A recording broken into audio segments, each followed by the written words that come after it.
times in his rhymes, cause his memories. We running through New York, so you never leave. Strap my lungs, then we puffin' through with that right. But giving them some stories, they come back like manic this, manic that, why you crawling to me?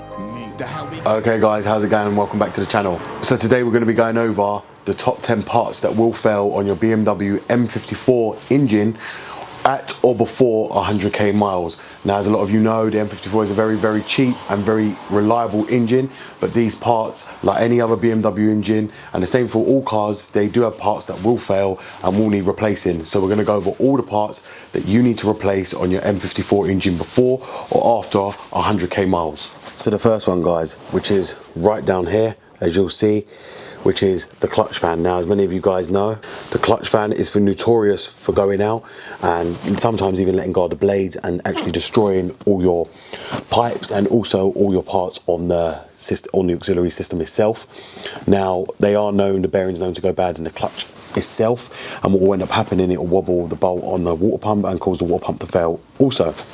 So that's one part that you will need to replace, and it's not expensive. They're around £30. You guys will see in my videos that I did replace that, the clutch fan and the blade altogether, brand new from BMW.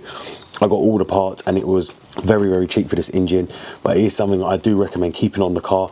I know a lot of people like to say to remove it on these, but do not remove it. You know, at the end of the day, these Germans design these engines in a way you can't go remanufacturing Germans' own engineering, which they are the best for engineering. If they thought that shouldn't be there, it wouldn't be there in the start. It's there for a reason. It's to aid in the help of cooling the system, because they knew these engines can overheat, and that's what that clutch fan is designed to do.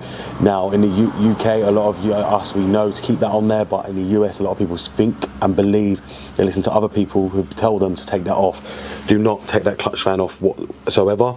I believe in leaving it on. The cars run a lot better with it on all the time.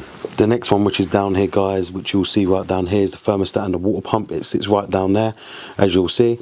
And when you take all this off, which is all the clutch fan housing and all the AUC sensor and everything off, as well as the air duct, you'd be able to get to the water pump thermostat again. That was in my videos.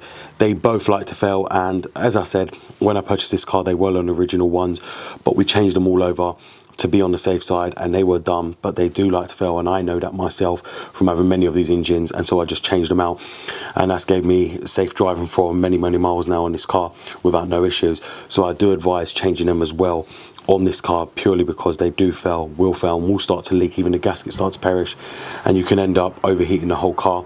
And also with the head gasket going, something you don't want on the M54 engine. The next one on this, guys, is the valve, as you'll see right here.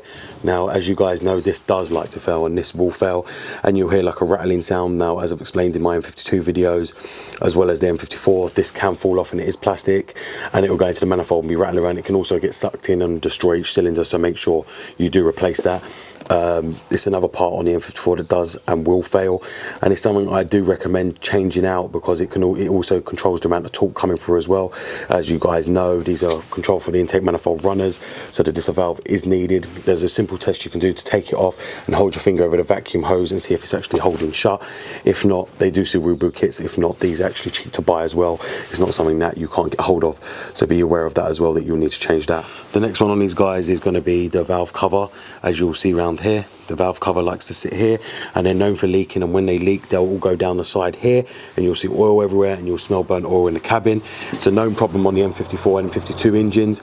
They will leak oil, and they are known to leak oil, so I do recommend that you do change them if you get it, and it's coming up to 100k, they will start leaking. Very easy job on this engine as well to be able to do. Is something very simple, and it just, you know, the gaskets are around £20 to £30 just to replace it, and I do recommend you do that. The next one on these, guys, is this right here, which is the Vanos system itself. Now, as you see here, this is the solenoids that go onto the whole Vanos system. This will need to be rebuilt if you want to restore power on these M54 engines. Now, when they start approaching 100k, you'll start to notice that the car's starting to lose low down power, and that's because the oil rings on the Vanos system end up leaking through, and they're not controlling the oil flow. Therefore, you end up losing all your torque. So I do recommend that you change out the Vanos system itself. The whole system is here. It comes off again. It's on my video showing you how to remove that if you do need to remove it, and also the boundary bolts that go to the Vanos for the oil line to the Vanos system itself. They all come off very easily. It's like I said, I have done it on this. It's all been done already, but I do recommend that you do it to be on the safe side, because as well, if you do low damper, you can end up getting Vanos codes, which nobody seems to want. And also it will restore all lost power on this engine, and the car will feel like brand new. Something a lot of people end up realizing after changing their Vanos, they end up realizing they wish they had done that a long time ago. So I do advise to change the Vanos seals on this. It's not hard at all, and my video is there to show you how to do that. The next one on these guys is the coolant reservoir. Now, many of you guys know these are prone to cracking and leaking the coolant out everywhere. No matter where you are, and these will just let go when you least expect it. I do recommend to change this. This one did do it, as I spoke to you guys about, when the car come back from having the exhaust studs cut out. This decided to just pop on the driveway, luckily, and I just went and got a new one and replaced it. It's the first time I've ever seen it on these cars explode, because like I said, I've had many cars, but it did happen. It cracked straight down the side of the tank, and we ended up getting out a new one, which wasn't expensive. I bought a new one for, I think, £23, you know, and it was a Febby part, so we just pull it on, and that was it. And we just chop up the coolant again. But like I say, they do crack, will crack. It's plastic, you're going to expect it to crack. So it's one thing you have to be aware of, and just change it if it does happen. I would change it before, if you're going to overhaul the engine. Like I said, most parts on this engine can be had for around £300 to overhaul the whole engine, so don't skimp out on the coolant reservoir tank. The next one on these guys, which you'll see right down here, is the throttle body boot, as you'll see. Now, these are known to break on the elbow going to the idle control valve. They will split and rupture. If you do watch my first videos from when I got this car, this one was ruptured on the elbow. It was actually running quite rough on the car, so I would therefore recommend to check this, because they are known to crack due to the heat again, and because of people taking them off and putting them back on. And they're not expensive to buy. I think I bought a Febby one again for around £12 on eBay, so it is quite cheap as well. So that's something you have to bear in mind, that if you buy one of these, you expect it to be cracked. Like I say, when I got this one, it was all gaffer taped up. Someone had tried to do a very cheap job just to try and avoid putting a new boot on it, so I just replaced the boot anyway, because everything was coming off, so we just replaced it all. The next one I want to speak about, guys, which is very, very well known on here, is this, which is the CCTV system. As you guys know, it runs all along, all under here, and all down to the sump as well, which is on the dipstick itself. Now, this system does rupture, and this one was badly ruptured when I got it, but obviously in the UK, your effects don't really show on the CCTV system because it's not used as much, but it is aimed into drain the excess oil back down to the sump and to stop it going into the manifold. But this pipe was all ruptured, and everything else, as well as the CCTV, covered in oil, so we did end up changing it all out. Again, it's on my videos, but this is another part that, like I say, it does fail, and I've seen it for myself on this now, so it's something I do recommend that you do change, and you do take it seriously and do change it. It is a hard job, and it's very finicky on this car, but in the same sense, it can be done with ease. The only thing I would suggest is to make sure you buy a Febby part, which are all over the internet, especially on eBay. I paid around £40 for this whole new CCTV system, which was really good price, and I did fit it all. We did take off the manifold. I replaced a lot of things while I was under there as well. So if you guys are looking to replace your CCTV, don't try and skimp out on this. If you're taking the manifold off, just replace it. It isn't as hard as it looks. You can do it without taking the manifold off as well, but I would suggest taking the manifold off so you can have a look at all the vacuum lines, because these will end up breaking when you take it all off anyway, and you'll have to replace them because they become brittle as well.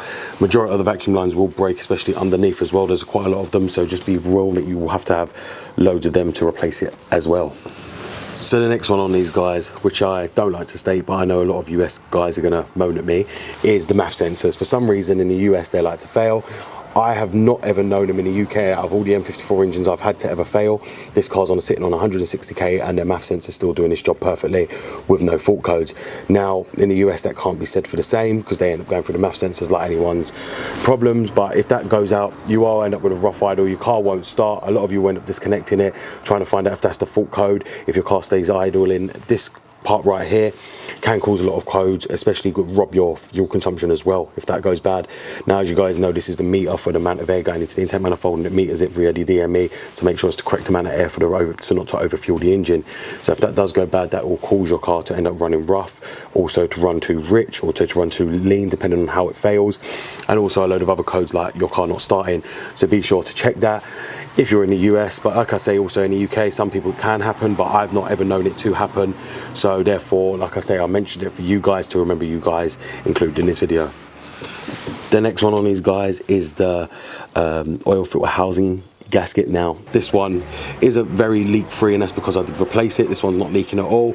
I have looked after this car. When I first got it, it needed everything doing, and we did everything. Now as you'll see right here, it's kind of leak free. The oil that's coming from there is from the Banjo line, which was before. Again, I replaced all the Vanos, which is running down there, but apart from that, this engine is spotless and doesn't burn oil, doesn't use any oil. It doesn't have any piston ring problems like many people keep going on about this engine.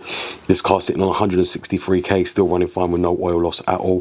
The oil filter housing does go, and like I said, it's the same as like on the M52. You will notice it will leak in oil, and it also you'll be losing oil, and usually it's due to that as well as the CCV. So be sure to check the both of them. If you're going to take the manifold off, I would suggest replacing the oil filter housing gasket as well.